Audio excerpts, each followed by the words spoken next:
everybody, and welcome back to the first episode of WWOW Talk for 2026. I wish I could say it was the first ever WWOW Talk, but after quite a quite a lot of them, I'm not able to say that.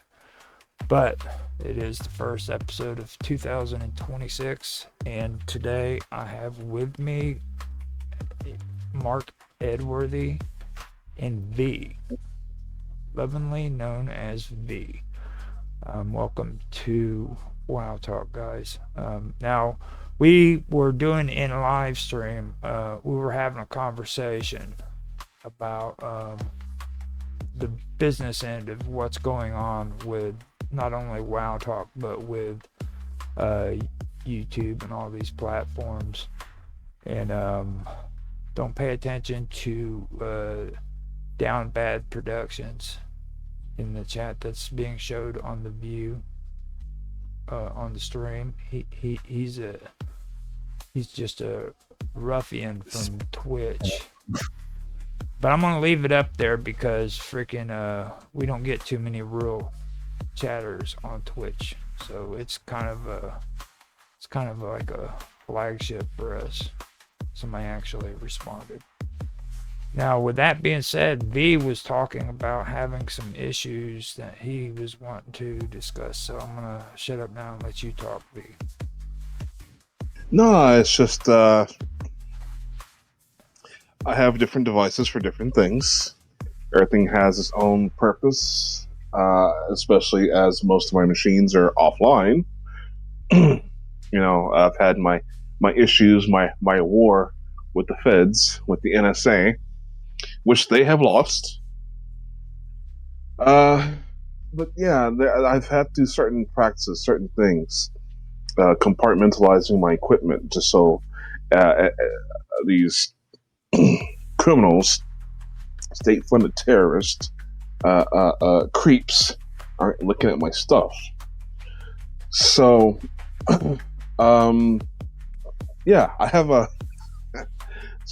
my business phone, which I pretty much use for everything because it's small, it's sleek, it's an iPhone, and I do my business calls, I do recordings, things of that nature.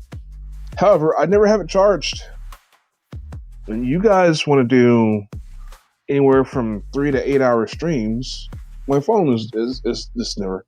So, my iPhone, and you know how much a-holes Apple is, they only put a port. Now, I'm not talking about the old phones, I'm talking about the newer phones. There's a port, the lightning cable, which charges the phone, right? Mm-hmm.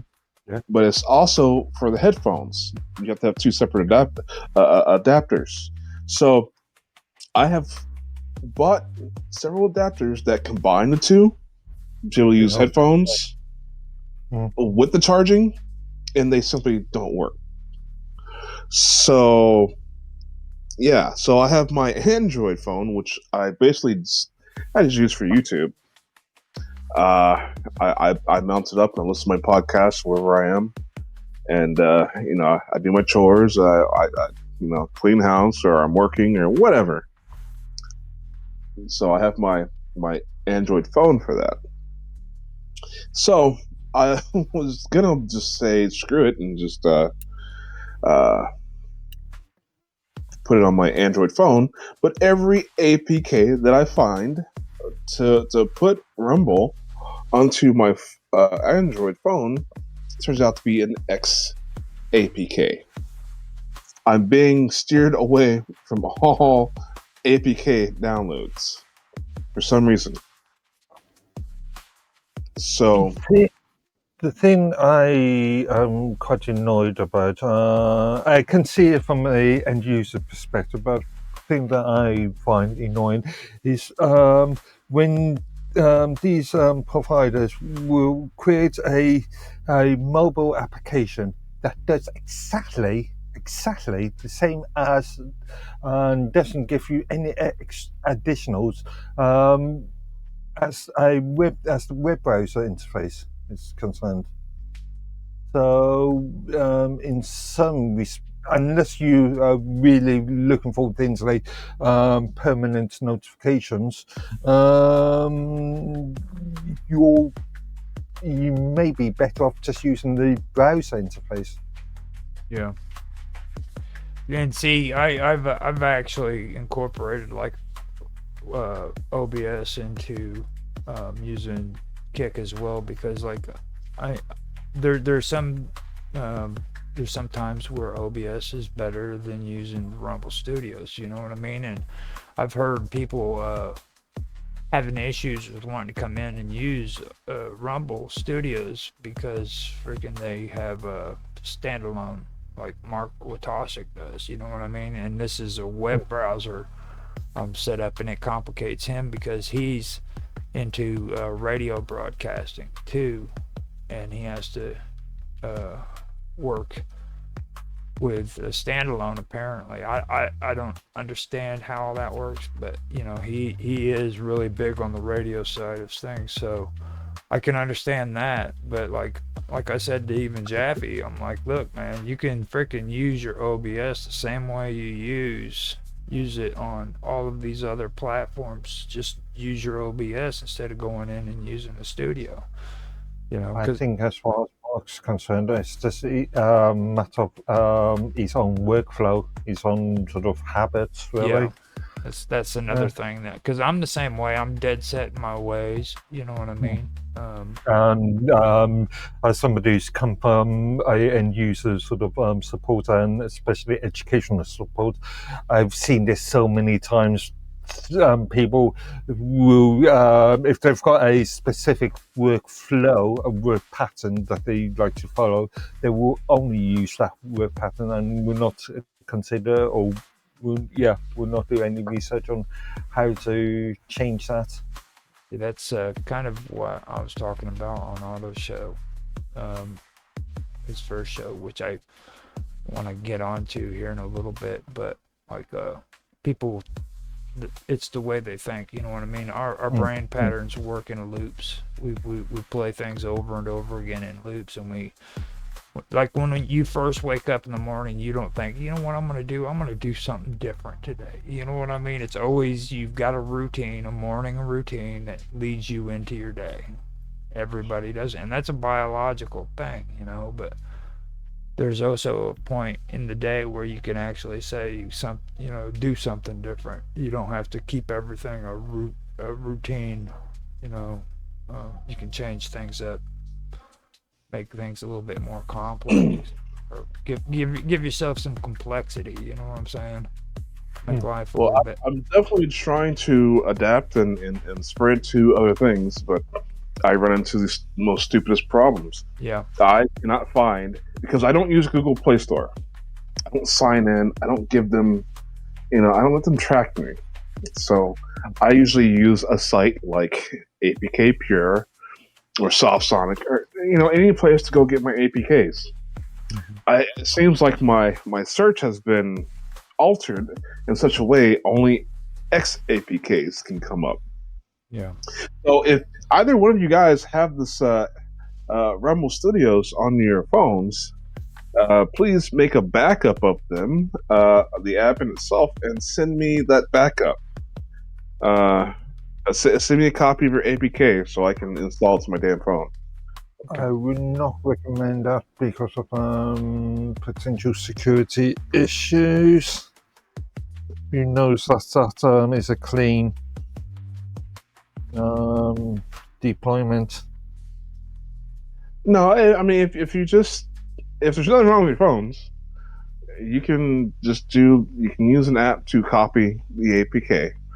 And then that file, you can just drop it into the whatever chat. Yeah, but you're opening yourself up to sort of security concerns. I'm opening myself up to that, just downloading from anywhere. Exactly. And true.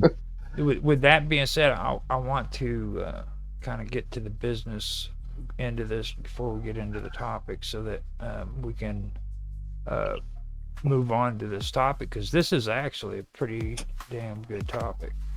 Now, first of all, I want to let everybody know that in the comment section that I put down below, I'm going to start just posting links for the Patreon channel that I've set up for all the stuff that I've streamed. Now, membership on that Patreon channel is free. You don't have to pay to join, okay? And the reason why I'm doing that is because I'm wanting to kind of centralize all the stuff that we're doing, and plus, we're actually getting into some pretty good content that I do want people to be aware of and be able to go to and be a part of the community, and not be kind of bound to the things that are going on with YouTube or Facebook or all that, you know what I mean? So with that being said, I wanted to mention that, and there's a part of this that I wanted to actually talk to Mark about, because I noticed whenever I went in there and we were talking about wanting to do some kind of website. Well, I found out by going in and getting back into my Patreon that they offer just a free freaking website for being on there with an account. And you can have people who are your partners and affiliates, you know what I mean? People who you work together with on there. And my whole thing is rather than going and getting a website built and everything, why not just work together off of the website that's provided to you by Patreon. Well, there are two projects I've been meaning to do, and I want to work on them this year.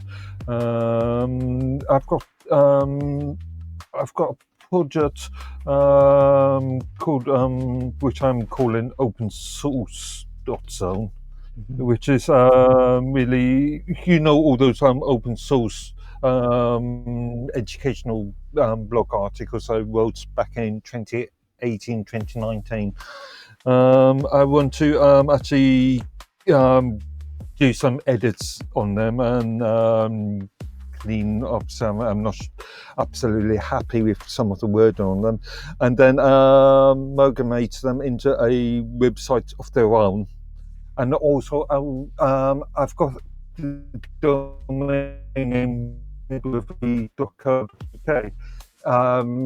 The public end of that contains nothing really at this present moment, and I want to use that as a bit of a marketing sort of exercise.